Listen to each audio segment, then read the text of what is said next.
Salam Bapak Ibu, Saudara dan Saudari, sahabat-sahabat garam dunia yang terkasih. Hari ini kita masuki hari Minggu Prapaskah yang keempat, atau biasa disebut sebagai Minggu Letare atau Minggu Sukacita. Dan bacaan-bacaan suci yang kita renungkan pada hari ini yang berpuncak di dalam bacaan Injil Lukas bab 15 ayat 1-3 dilanjutkan dengan ayat 11 sampai dengan 32. Kita mau bersama merenungkan firman Tuhan. Refleksi tentang kasih karunia dan pengampunan dari Tuhan. Mari kita melihat konteks Injil hari ini. Injil Lukas bab 15 ayat 1-3 dilanjutkan dengan ayat 11 sampai dengan 32 menceritakan tentang perumpamaan anak yang hilang yang disampaikan oleh Yesus kepada orang-orang Farisi dan para ahli Taurat. Perumpamaan ini menggambarkan kasih karunia dan pengampunan Tuhan terhadap anak-anaknya yang tersesat. Di dalam ayat 1-3 menggambarkan latar belakang perumpamaan anak yang hilang itu. Orang-orang Farisi dan para ahli Taurat mengeluh karena Yesus menerima orang-orang berdosa dan makan bersama mereka. Yesus menjawab dengan menyampaikan satu perumpamaan tentang domba yang hilang, dan pada akhirnya juga tentang dirham yang hilang dan perumpamaan anak yang hilang. Selanjutnya di dalam ayat 11-12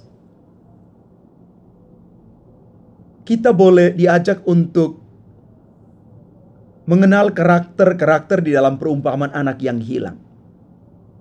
Seorang ayah yang memiliki 2 putra dan anak yang lebih muda yang bungsu datang minta warisannya, dan ayah memberikan bagian yang sebenarnya adalah milik dia, warisannya itu, kepada si bungsu, dan pada akhirnya dia pergi meninggalkan rumah dan ayahnya. Selanjutnya kita akan masuk kepada ayat 13 sampai dengan 16, menggambarkan si bungsu pada akhirnya dia memboroskan harta yang sudah diberikan oleh ayahnya dengan hidup berfoya-foya. Ketika hartanya habis, anak itu menjadi miskin, melarat, dia kelaparan. Maka dia terpaksa harus bekerja sebagai penggembala babi.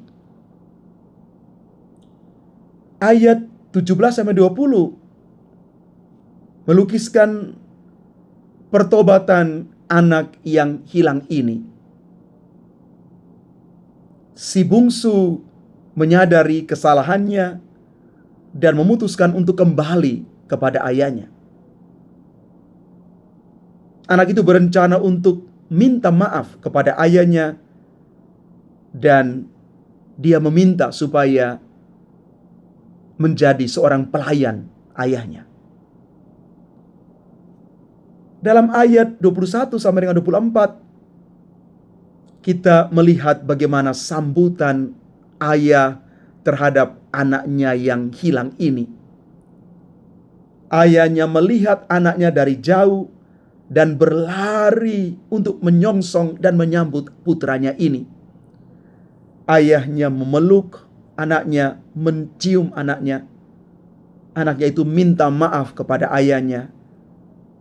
Tetapi ternyata ayahnya tidak memperdulikan kesalahannya. Pada ayat 25 sampai dengan 32, kita melihat reaksi anak yang lebih tua,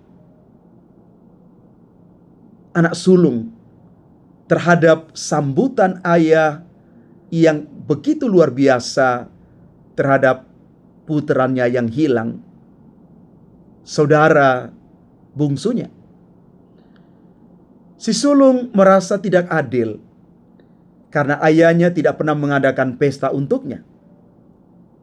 Tapi pada akhirnya ayahnya menjelaskan bahwa saudaramu yang hilang telah kembali, dan inilah alasan bagi kita untuk bersuka cita. Bapak, Ibu, saudara-saudari terkasih, dari sini kita mau menangkap benang merah sebagai titik simpul refleksi kita. Kita mau merenungkan bersama bahwa perumpamaan anak yang hilang ini menggambarkan kasih karunia Tuhan yang sungguh tidak terbatas. Tuhan tidak memandang dosa dan kelemahan-kelemahan kita. Kasih karunia Tuhan yang berlimpah ini adalah rahmat yang sungguh luar biasa bagi kita. Allah sungguh mengasihi kita tanpa batas. Ayah di dalam perumpamaan ini yang memaafkan anak yang hilang, yang pergi meninggalkan rumah, dan dia menerima kembali dengan sukacita, menunjukkan kepada kita pengampunan Tuhan yang tanpa batas. Tuhan rela menerima kembali kita. Siapapun yang kembali kepadanya diterima, diorangkan. Pesta yang diadakan oleh ayah ini bagi anaknya yang hilang melambangkan kepada kita penerimaan kembali. Ada rekonsiliasi antara kita dan Allah.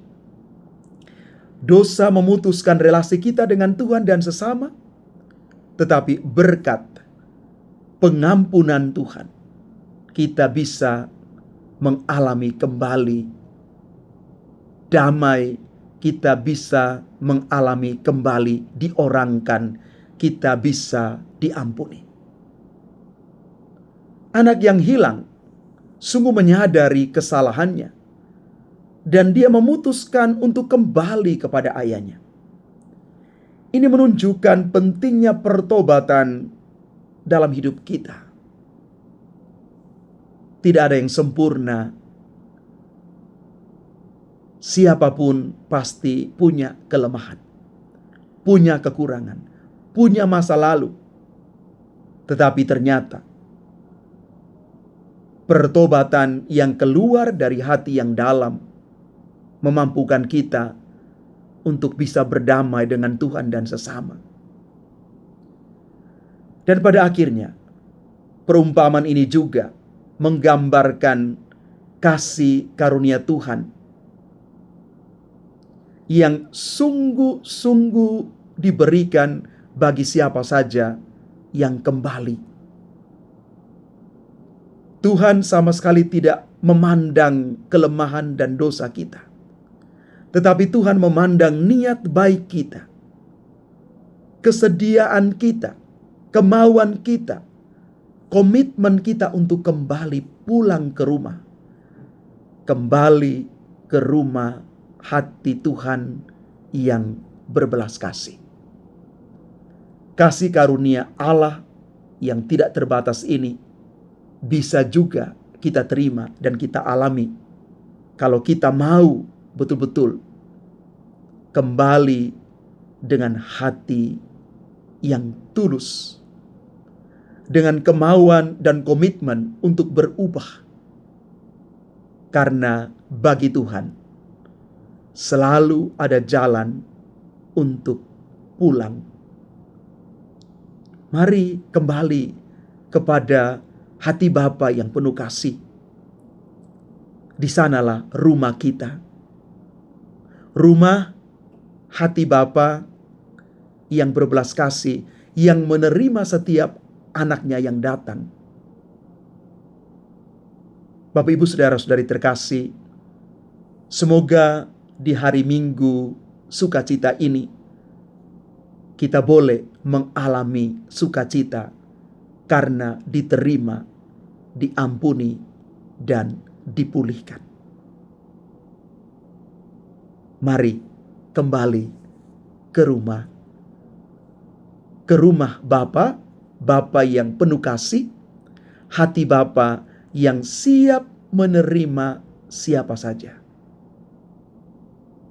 Jangan terlambat, Bapak, Ibu, saudara-saudari terkasih. Inilah saatnya kita pulang, kita kembali ke hati Bapa yang penuh kasih. Tuhan memberkati kita sekalian. Amin.